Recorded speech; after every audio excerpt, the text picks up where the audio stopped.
예. 어쨌든 이렇게 적응이 안 되는 상황. 그러니까 어, 우리 비 형제처럼 무신앙이었다가 신앙이라는 것이 신천지로 시작했다가 이렇게 나온 경우, 또 A 형제처럼 기독교 신앙의 배경을 가지고 있다가 신천지에 빠졌다가 다시 돌아오는 이 경우 모두 어, 나온 이후에 이 적응 과정이 굉장히 중요한데, 그것이 참 힘든 이유는 이 신천지에서 세뇌를 시키기 때문이거든요.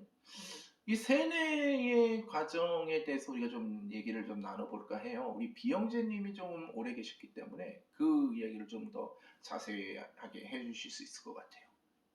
네, 우선은 복음방 단계에서 저는 굉장히 흥미를 느꼈습니다. 왜냐하면 어떠한 우리의 몸이 하나님의 성전이라는 그러한 부분이 좀 흥미로웠고, 또 이렇게 성경 공부를 계속 그 1대1로 하면서 뭐 이것저것 저한테 성경을 아예 몰랐던 저에게 뭐 요셉 이야기도 가르쳐 주고 이렇게 해서 어, 그것에 흥미가 담겼는데, 그 과정에서 이제 전문적으로 성경을 무료로 배울 수 있는 곳이 있다 이제 소개를 해줘가지고 고민을 하다가 이렇게 거기에 들어가게 되었는데, 거기서 처음에 너무나도 잘해줍니다. 이렇게 처음에 그 센터에 들어가게 되면 너무나도 잘해줘서 좀 대접받는 느낌이 들더라고요. 그래서 거기서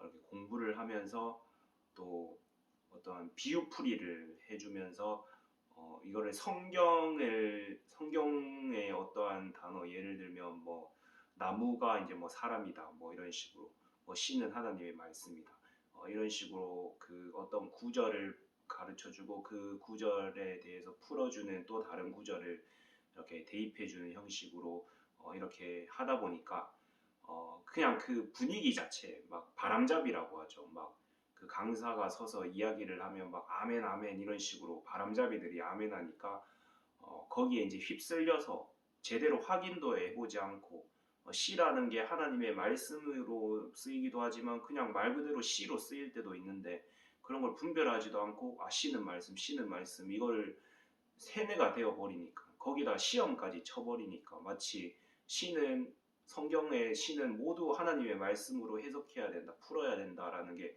각인되어 버리니까, 이제 그게 그 시가 하나님의 말씀이라는 것을 통해 가지고 결국 어떠한 신천지가 뭐 영적 새 이스라엘이고 그 이긴 자가 있고 이제 이긴 자가 뭐 오늘날의 그 총회장이고 이런 거를 다 그 밑밥을 깔기 위한 과정이었는데, 그러한 과정에서 어떠한 그 바람잡이들의 역할 또 시험을 통한 세뇌 이런 거를 통해서 세뇌가 되었던 것 같습니다. 굉장히 이건 굉장히 중요한 부분이에요. 왜냐하면은 지금 청춘반환 소송을 지금 이제 홍종갑 변호사님께서 이제 계속 하고 계시는데, 이 판사들이 이해를 못하는 부분이 바로 그거예요. 어떻게 그렇게 세뇌가 될 수가 있느냐.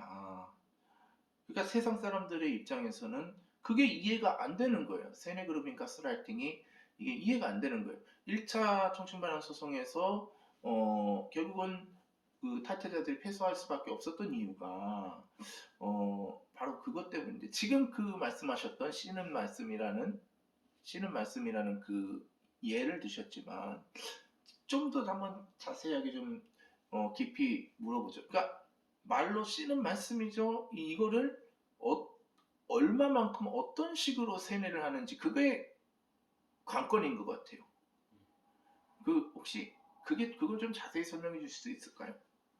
음, 그래서 모든 이제 예수님이 이제 내가 입으로 뱉은 말 중에 그러한 비유가 섞이지 않은 말은 없다. 뭐 이런 식으로 그냥 모든 이제 성경의 말씀이 비유가 있는 식으로, 그러니까 비유 중독을 시켜버리는 거죠. 그러니까 시가 이제 말씀이 있듯이 이제 뭐 소는 목자를 말하는 거고 뭐 배는 교회를 말하는 거고 이런 식으로 막 성경을 이렇게 짝이 있는 것이 당연하다는 듯이 이렇게 자연스럽게 연결을 시켜버리더라고요. 그래서 네. 그러니까 네. 여기서 중요한 게 뭐냐면 왜 그러니까 이 판사들은 이해를 못하는 거예요. 그러니까 판사들이 이해를 못하는 거지. 그러니까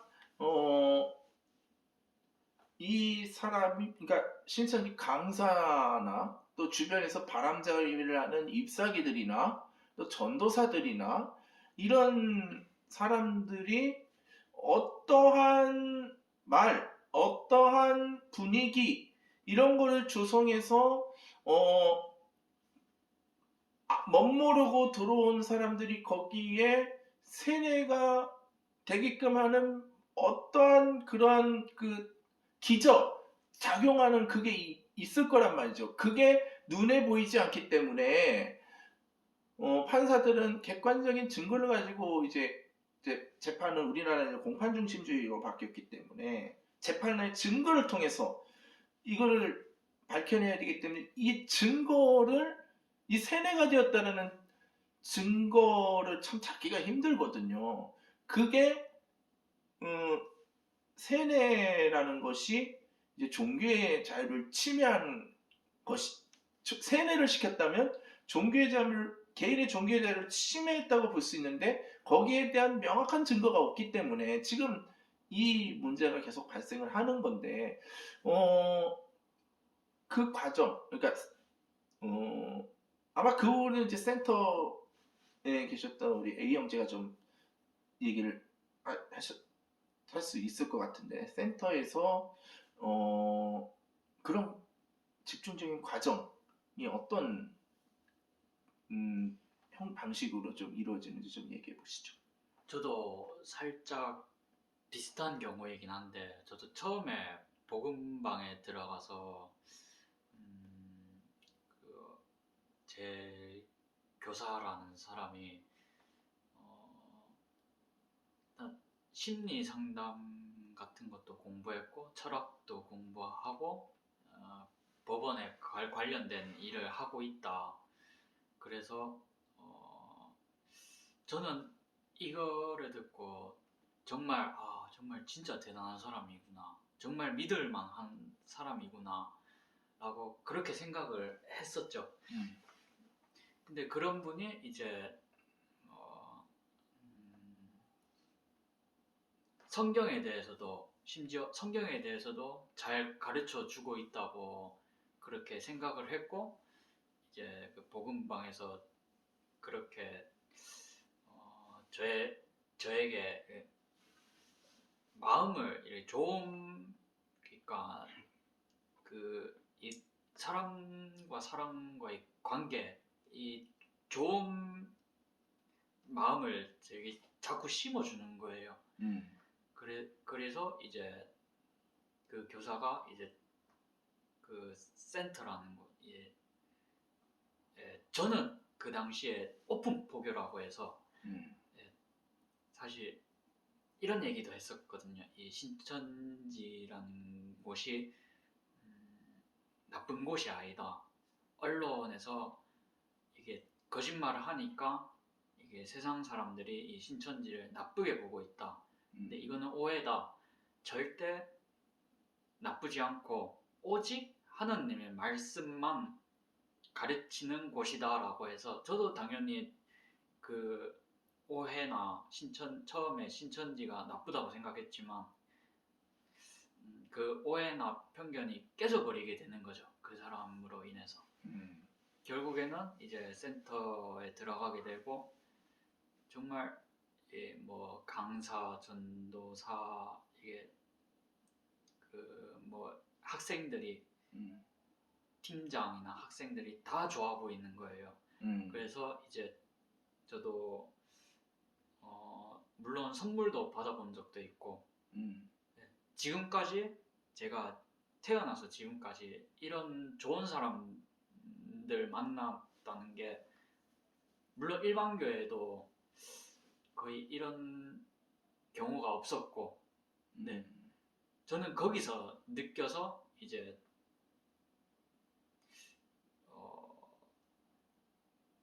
물론 세뇌는 당한 건 아니지만 음. 세뇌 당할 뻔한 거죠.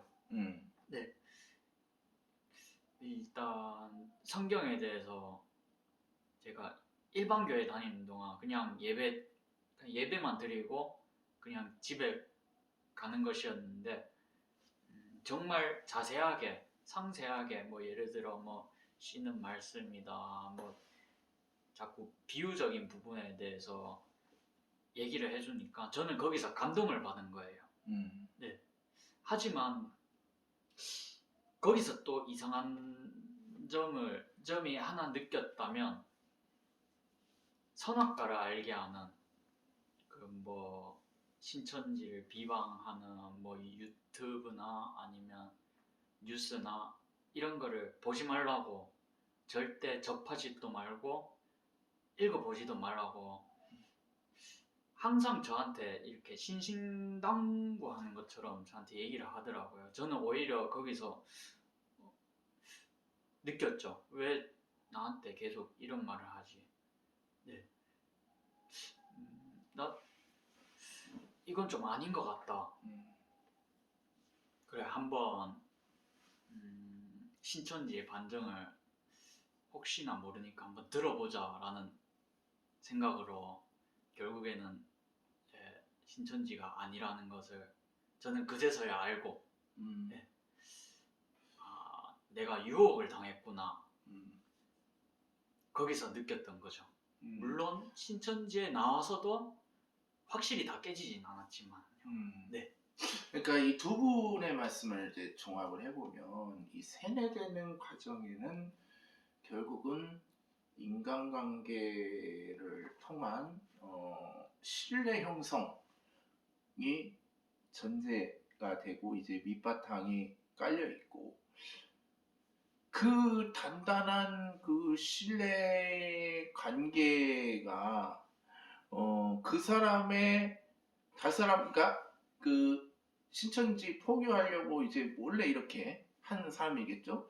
그 사람, 그러니까 포교 당한 사람이 포교하는 사람의 말을 무조건적으로 믿을 수밖에 없는 그 뭔가 나타나지 않은 뭔가가 있단 말이에요. 아직까지 뭐 과학적으로나 뭐 법적인 실증적으로 밝혀지지 않은 그 세뇌의 그 기저가 그 심리적인 요인이겠죠. 그 심리적인 요인이 아직까지 뭐 이거는 개인별로 케이스 바이 케이스니까 밝혀지가 않았기 때문에 이게 지금 청춘반환 소송에서 문제가 되고 있고 계속 탈퇴자들이 좀 어려움을 겪고 있는 그런 상황인데 이 부분이 참 쉽지가 않아요. 그래서 이 세뇌 과정에 대한 부분들은 우리가 조금 더 연구를 좀 하고 탈퇴자들의 이러한 좀 사례를 좀 종합을 해서 제가 이렇게 동영상을 찍는 탈퇴자들의 이야기를 듣고 인터뷰를 하고 이렇게 동영상을 찍는 이유는 이런 실증적인 자료들을 이렇게 모아서 여러 케이스의 사례들을 모아서 이제 나중에 이만희가 죽었을 때 대량으로 탈퇴자들이 분명히 있을 거라고 저는 봅니다. 그렇기 때문에 이때를 대비해서 저는 이러한 자료들을 많이 남겨두는 것입니다.